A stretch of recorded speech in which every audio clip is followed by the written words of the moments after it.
Hello, everyone. Welcome to the weekly VOC news, where we bring you the latest and the most significant news around Chinland this past week. My name is Alvin, and here are tonight's news headlines. The Burma Research Institute, BRI, hosted the 8th Myanmar congressional hearing in Washington, D.C., United States.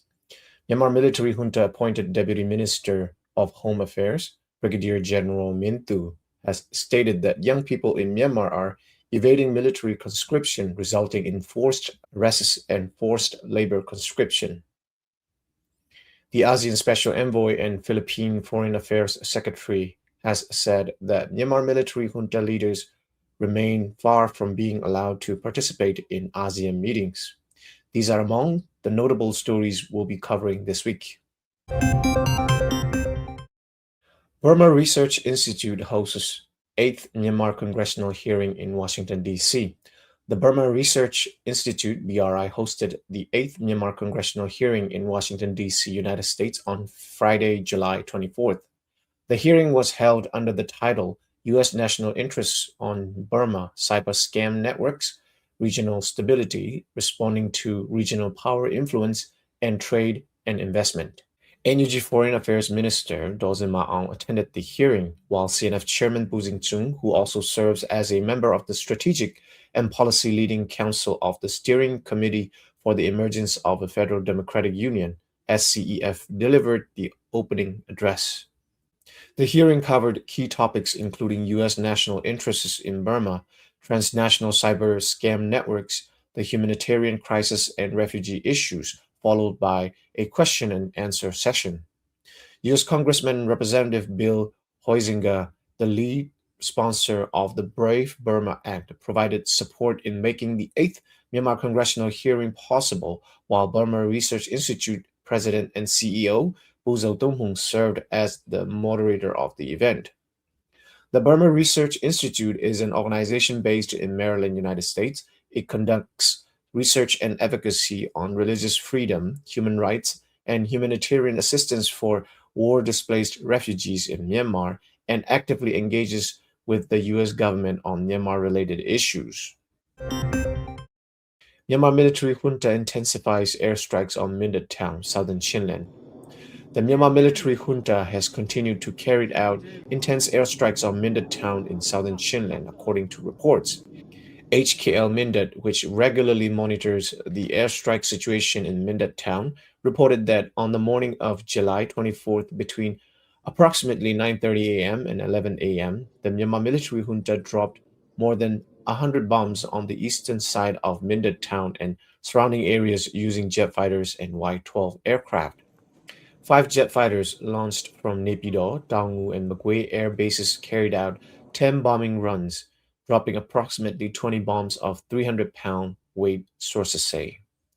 In addition, a Y-12 aircraft launched from Shante Air Base carried out 10 bombing runs, dropping bombs in clusters of 4, 7, and 10, releasing more than 50 bombs in total. Similarly, a Y-12 aircraft from Daewoo Air Base conducted 9 bombing runs, dropping bombs in clusters of 5 and 7, totaling approximately 40 bombs, according to HKL Mindat. In a single morning, the Myanmar military junta dropped more than 100 bombs on one area on the eastern side of Mindat town, with additional attacks carried out using heavy artillery and drones. Consecutive airstrikes have also been reported in Saw Township in the Yaw region, which borders Mindat. Mindat town remains a heavily contested area as the Myanmar military junta continues to press forward with a full-force invasion in an attempt to retake control of the town. Military reinforcements are also being deployed into the Yaw region in preparation for continued offensive operations against Mindat and Kamplet. 6 killed, including 3 ZRAEC fighters, in clash between Didim and Kennedy Mountain, Chinland. PDF Zoland has reported that 6 Myanmar military junta side fighters were killed and many others injured during fighting between Didim Town and Kennedy Mountain in Chinland, including 3 ZRAEC fighters among the dead. On July 21st, ZFU PDF Zolan forces intercepted and engaged a Myanmar military junta column that was advancing between Kennedy Mountain and Didim town. During the attack, six fighters on the Myanmar military junta's side were killed and many others wounded. Of those killed, there were ZREC fighters, according to PDF Zolan. PDF Zolan also clarified that the operation was solely a clash between PDF Zolan and the Myanmar military junta forces. ZREC also issued a statement regarding the incident, confirming that three of their fighters were killed in the PDF Zolan ambush.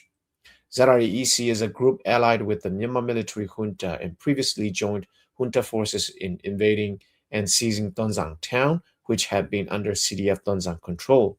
Currently, ZREC forces are stationed alongside Myanmar military junta troops in Tedim, Tonzang, and Jika towns. Young people evading military conscription leading to forced arrests and forced labor drafts, says Myanmar military junta's Deputy Home Affairs Minister. Myanmar military junta appointed Deputy Minister of Home Affairs, Brigadier General Min Thu, has stated that young people in Myanmar are evading military conscription, resulting in forced arrests and forced labor drafts.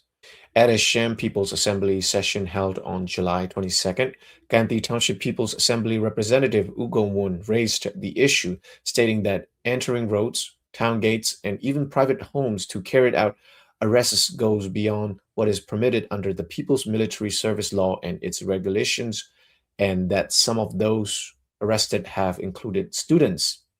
In response, Deputy Home Affairs Minister Brigadier General Mintu acknowledged that difficulties exist in summoning those who are evading conscription through proper legal procedures. He stated that as a result, responsible authorities have been conducting civilians on roads and entering homes to summon those evading military service. Brigadier General Mintu also said that lists of those who failed to report when called up for military service has been distributed to security checkpoints at town entrances and exits, as well as to ward and village tract administration offices. The People's Military Service Law, originally enacted under former dictator General Dai Shui, was activated by coup leader Min Aung Hlaing on February 10th, 2024. Since then, the Myanmar military junta has been openly and forcibly arresting and conscripting young people across the country. In Calais town, home to a large Chin population, forced conscription sweeps have been intensified in recent days, with young men being rounded up daily at major intersections and within residential streets throughout the town. Since illegally activating the People's Military Service Law, the Myanmar military junta has opened 25 conscription batches in just over 2 years, averaging approximately 4,700 conscripts per month, with total new recruits now exceeding 100,000. According to monitoring records, 85% of current infantry combat forces consist of conscripted soldiers. The Myanmar Defense and Security Institute (MDSI) has reported that the Myanmar military junta is now leveraging those newly conscripted troops to mount large-scale counteroffensives across the country. Myanmar military junta leaders remain far from being allowed to attend ASEAN meetings, says ASEAN Special Envoy. ASEAN Special Envoy and Philippine Foreign Affairs Secretary Lazaro has stated that Myanmar military junta leaders remain far from being granted participation in ASEAN meetings. Lazaro, who serves as the ASEAN Chair's Special Envoy on Myanmar, made the remarks at the press conference held on July 23rd following the 59th ASEAN Foreign Ministers meeting in Manila, Philippines.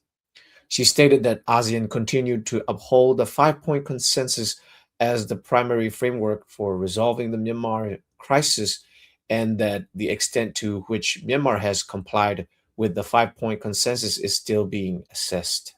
Lazaro said that there remain many questions regarding the Myanmar military junta's compliance with the ASEAN five-point consensus, and that as a result, junta leaders remain far from being allowed to attend ASEAN meetings. In response, the Myanmar military junta's Ministry of Foreign Affairs issued a statement the same day, pushing back against the five-point consensus, claiming that it was not the result of agreement by all ASEAN member states. The junta's statement argued that the five-point consensus issued in 2021 was not presented to Myanmar in advance for negotiation, but was instead included only as an annex to the ASEAN chair's statement that therefore cannot be considered a true ASEAN consensus representing the agreement of all member states.